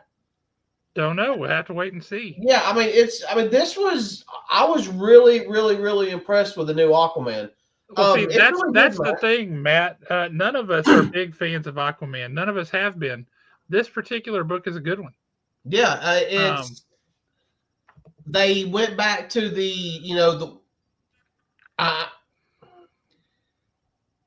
it's almost like they went back to basics with Aquaman, for lack of a better way to put it. The change in powers, him having Mira's powers, makes so much more sense for Aquaman. Yep. You could tell a better story with that. And he's a much cooler character with that power than the ability to talk to fish. No, it has nothing to do with the Absolute Universe. It's in the regular universe. It's just part of the All-In, what happened after Absolute Power and the All-In special. During that, some people's powers disappeared entirely, and other people's powers, when they were taken away by Waller and all her minions, they didn't go back to the right people. And it's funny. It's a funny thing that they're doing that, because it's the same thing that's going on in the Ultimate Universe, right? When the makers stopped all these people from becoming those characters or getting those powers.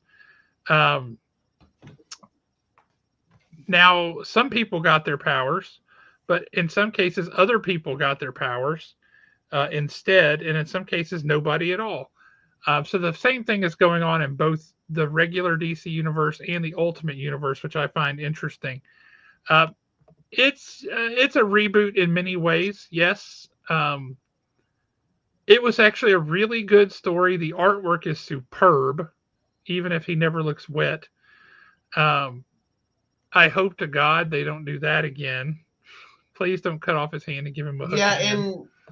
And another thing about this issue, the massive water kaiju that attacked that he had that to was go great. fight. My thing is, he was sitting on the throne, listening to all the problems of the kingdom, bored to tears, and this thing attacks. So was that his subconscious creating an emergency with those newfound powers, and he just didn't realize it? Could have been. I think that would be a cool twist. He's got a because we do have the scene where she's kind of guiding him, teaching him the powers. Yeah, 100%. DC is really firing hot. Yeah. Yep. I Another one can't that I argue really that. You're right, enjoyed, Nate. which I enjoy Elektra as Daredevil. I did enjoy the Daredevil Unleash Hell. But once again, Did not need to be red band.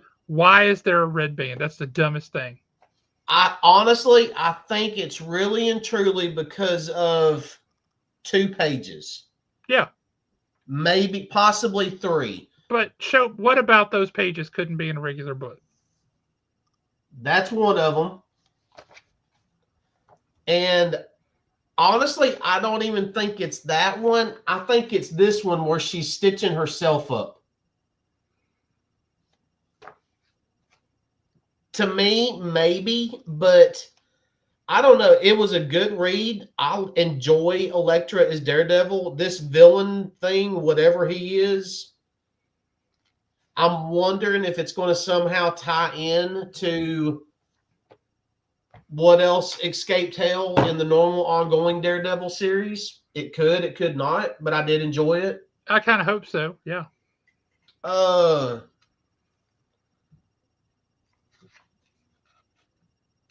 Batman did have a Playboy moment in this one.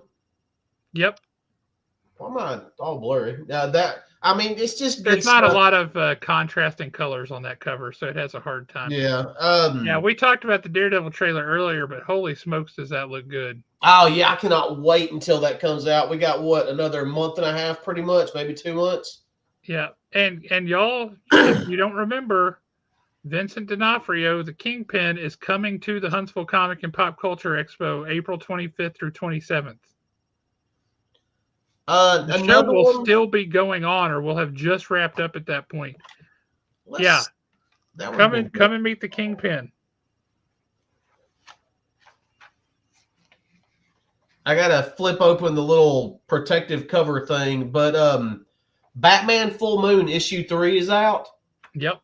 And I am really enjoying how dark this is. It's dark story and it's dark visually. They've done the artwork is very inky and it's good. They've done a really good job with that. Not gonna lie, I totally dig those glow in the dark covers.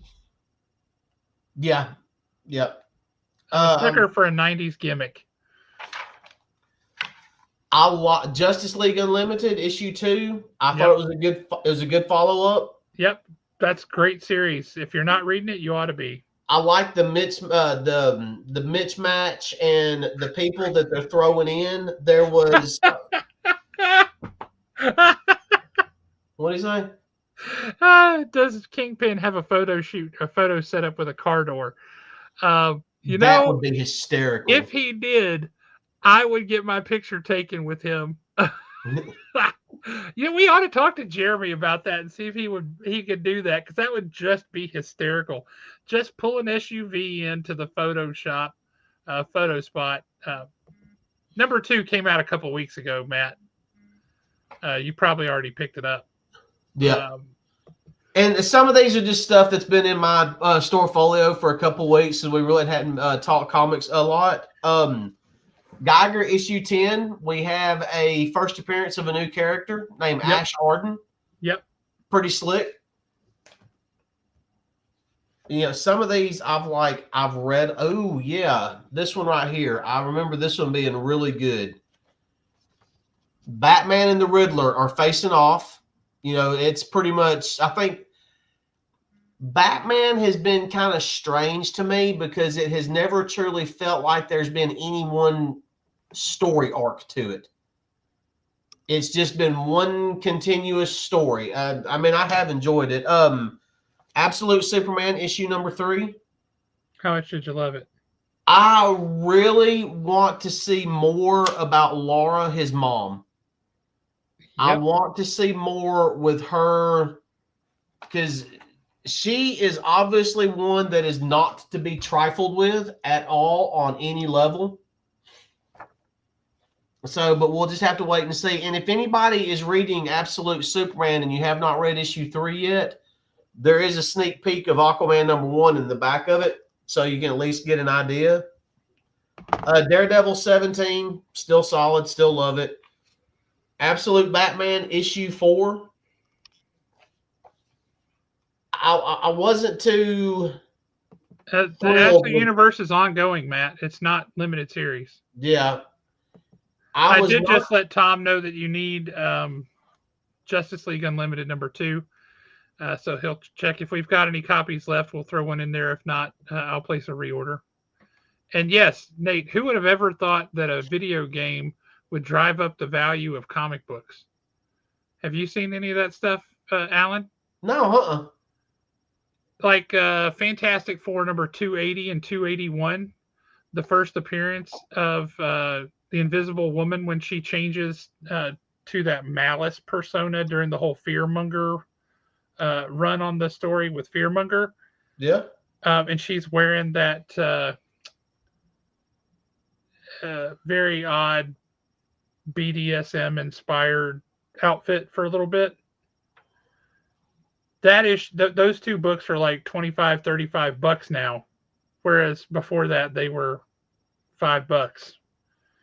But stuff like that is happening. Oh, you need #1 too? Okay. Yeah, #1 is a really good issue also. Absolute Batman issue #4. There were a couple of parts in it when young Bruce Wayne is on the witness stand. Oh, yeah. And some of the, like this one right here where he said, and I knew in that moment, I knew that this was as happy as it ever gets, ever. Yep. And then later on when he was on the stand and he said, you killed that happiness, Mr. Chill, forever. The only thing that I did not like about this issue was some of the art choices in it. Well, yeah, because it's not Nick Dragotta. Yeah. It's the fill-in artist. And that, honestly, I thought that bit where he had his first Batman outfit and he had the weird, like, artificial fangs with the paralytic on him and stuff like that. Yeah. I thought that was like a flashback, kind of like the weird, like the art is supposed to be kind of kooky looking on the ads for the zoo and all that stuff. I thought that was supposed to be something like that. It took me a minute to realize it was part of the story. Yeah. I was like, what is this? It was like it was him trying to find his identity. Yeah. It was kind of the like I said, the art choices were kind of strange on it. Another one that's going to get some honorable mention right quick. That is a Cable #1, Love and Chrome. Yeah, that was fun. It was fun, but I need a couple more issues on it before I ultimately make a decision. Agreed. I really do. Whatever this thing is that is tracking him and fighting him and wants to kill him, I love the design of it. Yep. I think it's really cool. And this woman that he's met. So, yeah, I got to give this a little bit, and we're going to see how this one pans out. Yeah, me too. Do you need a tissue with your issues? What, yeah, maybe. They tug the heartstrings. They do tug the heartstrings. I have come, and you know what? And maybe this is a conversation we need to have one night. Maybe we could go in more detail about it. I don't know. But over the course of the past couple of years, DC has hit more home runs than they have foul balls. Yes. And I'm coming to expect a certain level of excellence from DC. And I know that that is dangerous because there's going to come that day where they drop the ball because it happens to everybody. You know what I think one of the keys to that turnaround and that success for them has been? Editing. Yep. I think they have an editorial vision and they're laying things out with planning and they're saying this is where we need to go. Instead of just having everybody be a cowboy running loose on the reservation. Uh, that's what I think is really going on behind the scenes. Um, there's somebody or multiple somebodies who are in a coordinated effort directing the way that this is all going. And that is leading to a unified vision, a homogenized approach. And I think it's fantastic. I don't think it's Jim Lee being in charge of DC Comics. God help him if it is. That'd be great, but I don't think it is. I think it's levels way below Jim Lee. But we do have to kind of go back and give a little credit where credit was due. It wasn't too long ago where we literally heard the words that Josh Williamson was the new architect of DC. That's true. But has he completely left DC now? I don't think so. He's got some other books. He's got some other things coming out, I think. I mean, he's no longer writing Green Arrow, and that was very hurtful. And I do need tissues with that issue. Yeah, that's fair. But I think it's one of the other retailers, and this kind of came about because they were complaining that you have to reach certain levels of purchases to get different levels of discounts. So the more you buy, the better discount you get at the retailer distributor level. And he was complaining that from last year to this year, when they did the reevaluation of his discount tier, that his discount tier dropped for DC. And he's like, well, I can't in good conscience sell my customers the crap that those guys are putting out. And I'm thinking, what? DC has been phenomenal. And I mean phenomenal the past year. They've been building toward this stuff. It wasn't like they hit the old absolute books and they suddenly, oh, now DC's got some good books. Well before that, Wonder Woman, World's Finest. Hey, Colby, good to see you, brother. We'd love to have you pop back on anytime, man. And if you want to come on and join us and chit chat on camera, let's do that too. But DC has been putting out consistently good books and moving into great books in several cases. Yeah, I don't know where that actually come from this guy, because DC has been, I mean, just killing it. Now, part of it is, there's different markets, and our store, we've been doing very well with DC. But like Richard was saying, Damn Them All sells really well at his store, and people up at his store love Sacrificers. I can't give away either of those. We don't have a subscriber for either of those, not one. I read the first couple of issues of Sacrificers, and I was just not feeling it at all on any level. Same for me. So every store's got their own personality and their own markets and all that stuff, and so maybe we're an exception, but I don't think so. I look at the market share that DC has been clawing back, and they've been firing on all cylinders. And I tell you guys, I know a lot of you are not reading Wonder Woman. I don't know why you're not, because this Tom King run on Wonder Woman has been nothing short of exceptional. Over the next issue or two, she's finally getting her full revenge on the Sovereign, and I can't wait to see it. Yep. Because the way that she has gone about her revenge thus far, attacking his assets, attacking the things that mean the most to him, and then irritating the ever-loving heck out of him by setting Detective Chimp on him. And it was brilliant. That was so well written. That was one of the few times that a comic book character has truly gotten on my nerves to the point where I wanted to reach through the panel and slap them. But the entire time I understood why the character was doing that. And it was perfect. I just thought it was great. It really is. It was fantastic. Um, Yeah, Superman has been so good also. I feel you on that, Matt. The price point on these is pricey. There's no doubt Yep. about that. So you do have to pick and choose from that perspective. I get that. Uh, but yeah, Rucka's Wonder Woman set a pretty high bar. I agree. Uh, I have to say though, I think Tom King's Wonder Woman has been better. I really do. Uh, I don't think I would have said that year and a half ago that that would have been possible, but that's where we are today. I think it's actually even better. As for the current story, and Daniel Sampier's artwork is absolutely stunning. I mean, stunning. It is beautiful. It's like Jim Lee back in the day. It's like Silvestri back in the day. It's that level of artwork. It's absolutely gorgeous. Uh, really love it.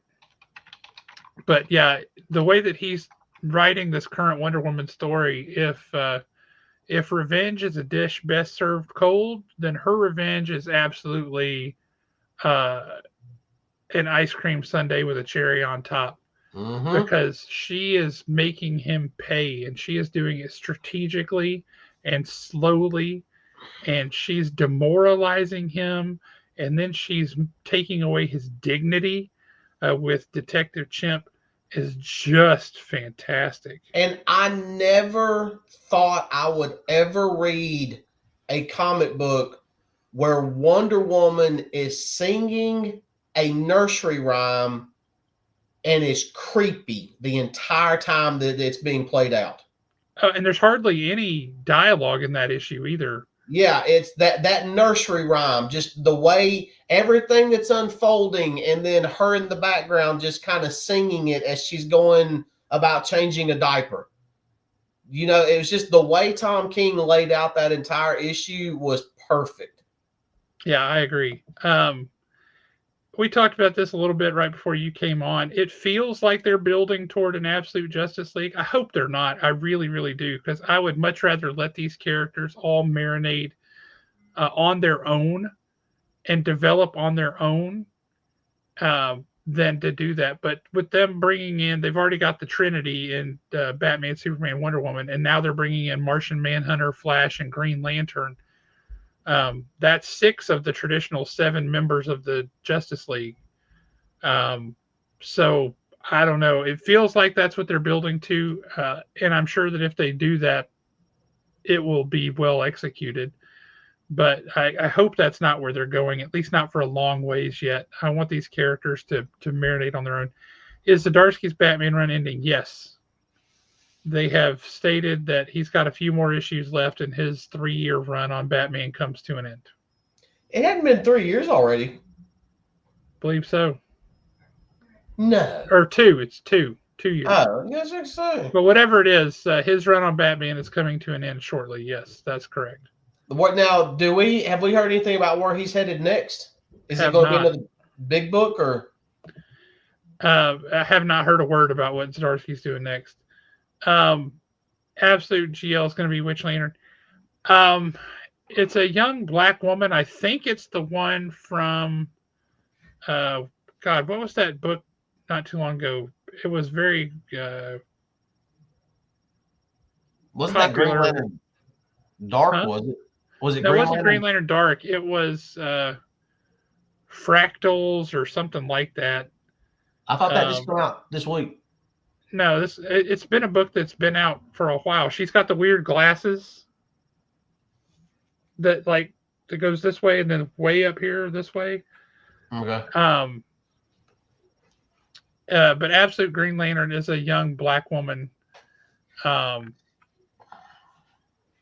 she's been a Green Lantern. She's been around for a little bit. I just can't remember her name because I've never been a huge Green Lantern fan. I will say, and this kind of goes back to what we've been talking about with DC being so very good right now, is I'm willing to read books of characters that I have not historically cared much about. Yep. Like Aquaman. Right? I've never really cared much about Aquaman. I just haven't. but they're doing such a good job that I'm going to read it and try it and see if it appeals to me. In the case of Aquaman, it absolutely does. I'm going to read Absolute Martian Manhunter and give it a shot. Um, I don't know. I've never really liked Martian Manhunter, but maybe I'll like Absolute Martian Manhunter. Uh, DC has earned a lot of equity with me, and so I'm willing to give these things a shot. I think my only thing is I tried to pick up Green Lantern, and it was when they did that reboot or they started the new series, I guess maybe a year ago or maybe 2 years ago, and it was too sci-fi. Mm-hmm. It just did not. I just didn't like it. I'll be honest with you. I just didn't like it. And that's one of my beefs I've had with a lot of the cosmic books over the years is they forget what genre they are. Yeah. They're superhero books, and they write them like they are sci-fi books. And that's not what I'm looking for out of this. Give me a superhero book. Yep. Yeah. Now, and I know a lot of people hated New 52, but the Green Lantern run in New 52 was actually a really, really, really good book. And the ending of it, the way they ended that New 52 Green Lantern run was brilliant. I mean, it was great. Well, the Black Label books got neutered, literally, uh, after the first one came out. The very first issue came out. Um, they were never what they were supposed to be. Uh, After that, not ever. I thought Wonder Woman Historia was really well done, but Harley and all those others, no, I didn't. I didn't see any need for that. And one of my big beefs with them is the same beef I have with Distillery, is that everything they put out is those oversized magazine size books. I don't have room for them on my shelf. My back issue bins literally cannot hold them. Our customers don't want them. People would walk in and see that that's what it was, and they'd put it right back. They're like, nope, don't want it. I don't want this magazine size stuff. So now I only order anything that's magazine size. I only special order exactly however many I have subscribers for. I don't order any for the wall because I can't move them. Yeah, and Matt, I'm not denying that. I mean, you're right. Blackest Night was 100 times better, but I enjoyed the GL New 52 run. I really did. But I also really enjoyed the Red Hood and the Outlaws New 52 run. All I can tell you about New 52 is that when it happened, we had comic book fans who had been reading comics for 40 years. That's the point where they said, I can't do this anymore, and they walked away. And we lost 75% of our DC subscribers. They just quit coming to the comic book store at all. They all went away. So I don't care how good the stories were. I hate New 52. Yeah. They hurt my business. New 52 hurt my business. Now, I mean, I'm not saying they were all good. I'm saying there were two titles that I really liked, New 52 wise. I just want to tell New 52, you go to hell. You go to hell and you die.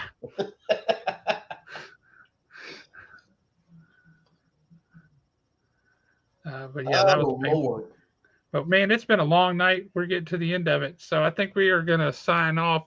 What, you got anything you want to say here at the end, Alan? Y'all give that Aquaman comic book a try.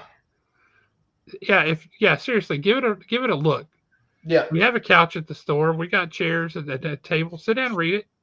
I mean, if you like it, buy it. If you don't like it, don't. But yeah, give it a shot. The ending of it does not have a massive twist or anything. I mean, the ending of it definitely leaves you with a, hey, I wonder what's going to happen next. But it's one of those that if you don't like it, I mean, you stop with the first issue. Yeah, no harm, no foul. But it's good. It's good. But man, you guys have a great night. We'll catch y'all next time. Until then, read a lot of comics, and come next week prepared to talk some comics. Make a deal. Let's do that. All right. Talk to you guys later. Thanks.